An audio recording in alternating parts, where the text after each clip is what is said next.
আসসালামু আলাইকুম। ওয়ালাইকুম আসসালাম ওয়া রাহমাতুল্লাহি ওয়া বারাকাতুহু। কেমন আছেন? আলহামদুলিল্লাহ। আপনি কি কৃষক না ব্যাপারী? আমি কৃষক। কৃষক। জি, কোন জেলা থেকে আসছেন? আমি রাজবাড়ী জেলা থেকে আসছি। আচ্ছা, আমরা আপনার কাছে কিছু পেঁয়াজ নিয়ে কিছু জানতে চাই। পেঁয়াজ নিয়ে তো জানবার খালি আমরা একটু ভালো ঠাই, কিন্তু পেঁয়াজ নিয়ে তো হতাশ। হতাশ? হতাশ। আচ্ছা। মানে হতাশা শেষ হয় না। হতাশের শেষ তো দূরের কথা। মানে এই হতাশা কাটেই না। হতাশা কোনো রকম কাটতেছে না। শোনেন, পেঁয়াজ নিয়ে রয়েছে কি, পেঁয়াজির দানা কিনছি, দানা দাম, সার, ওষুধ দাম, লেবারের দাম, এত দাম দর দিয়ে যে এই পেঁয়াজটা জন্মাইছি আমরা, হাড় ভাঙ্গা পরিশ্রম করি।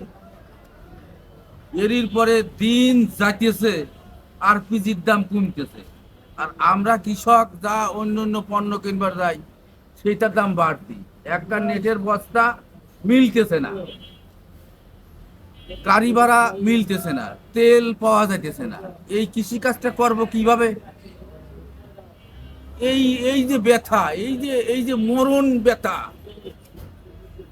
এই ব্যথা আমাদের দেখবি কিনা? আমাদের যে সরকার, কৃষি মন্ত্রী, বাংলাদেশের যারা মাতুব্বার মক্কেল, এরা এরা আমাদের কি দেখতেছে? এরা আমাদের কি জিনিসটা যে দেখতেছে? আমি তো কোনো দেহার কোনো জিনিস পাইনি। আহ, কোন দেশ? কেমন হইলো? না, এটা তো বাংলাদেশ, কিন্তু সরকারের যে যারা কর্মকর্তা আছে তারা কি দেখে না? ওই দেহে বস্তা আজকে কিনলাম একখান 50 টাকা দিয়ে, কালকে আবার কিনবা দেখেছি 65 টাকা। কি এই বস্তা? বস্তা এই যে শুধু নেট বস্তা? নেট বস্তা। কি কোন? এটারও দাম বেড়ে গেছে? ওরে বাপ রে বাপ, বস্তার সর্বনাশ। 20 টাকা না 18 টাকা না 20 টাকা ছিল এখন 70 টাকা করি বস্তা? বস্তা। মানে কৃষকের মাথায় ঘুরিয়ে বাড়ি। আবার মনে করে এই ঢাকা ফ্রিজ আনবো, ঢাকা ফ্রিজ আনবো, তেল পাওয়া যায় না। গাড়িওয়ালা আনে না, তেল নাই। তেলের দাম হলো 150 টাকা লিটার। গাড়িওয়ালা পাম্পে পায় না, এ পাম্পে যায়, ও পাম্পে যায়, অনে যায় সেনে যায়, গাড়িওয়ালা পায় না। আমরা অটোমেটিক পাট বনবো, তেল পাইনি। এই যে অরাজকতার দেশ, এই অরাজকতার দেশ কাটাবে কিনা? বুঝতে পারছি। পেঁয়াজ যে নিয়ে আসছেন, হ্যাঁ। পেঁয়াজ তো বিক্রি করেছেন, করছি কত বিক্রি করলেন 18 টাকা কেজি, আর কি বেশি হলো 12 টাকা কেজি আজকে? আজকে। আচ্ছা, আর যেটা একটু ভালো মানের হালি পেঁয়াজ, ভালো ভালো মানে ওটা 20 টাকা 22 টাকা।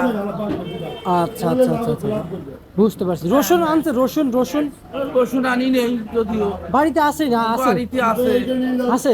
কি করেছেন, পালাই দিছেন? ও থুইছি, কাটিয়ে কুটিয়ে চাঙে থুইছি। টিকবে? আরে ঠিক পেলেও কিছু বহু আজ আমি মনে করেন 1 মন তুলি 8 মন দেখবে নেই। আচ্ছা, নষ্ট হয়ে যাবে? নষ্ট তো হবে নেই। আচ্ছা। তা রসুনের বাজার কেমন দেখলেন বা মার্কেটে এসে? রসুনের বাজার দেখলাম হলো যে 2200, 2000। আচ্ছা। শ্যাম বাজারে যে তো 50 টাকা 55 টাকা বিক্রি হইল। কেজি দরে?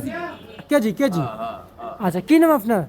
আমার নাম হলো হাফিজুর রহমান, হাফিজুর রহমান। কোন জেলা? রাজবাড়ী জেলা। রাজবাড়ী জেলা। কিন্তু এই রাজবাড়ী জেলাতেও কিন্তু ভালো পেঁয়াজ উৎপাদন হয়। হয়তো এখন তো আসলে আমাদের আর পাশে তার মতো মনে করো, এই ঢাকায় 50 মন পিস নিয়ে আসলি, ও পাই হলো 50 মন পিজি, পাই হলো 25,000 টাকা।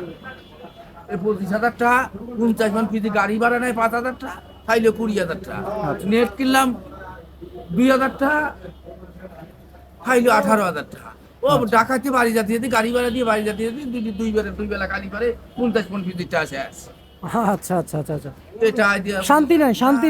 এটা আইডিয়া কোনো কাপড় কাপড় চাইল সংসার পাতি কোনো কিছু করা যাচ্ছে না। আচ্ছা। দিনাই শেষ হওয়া যাবো, আর উপায় নাই। বুঝতে পারছি, ঠিক আছে। একটু ঘটনা হয়েছে কি, এরকম হলে পরে আর এই চাষবাস আর এই পিজি চাষবাস আর করবো না।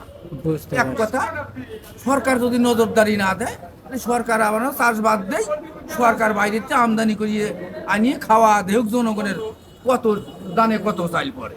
আচ্ছা, ঠিক আছে, আপনাকে ধন্যবাদ।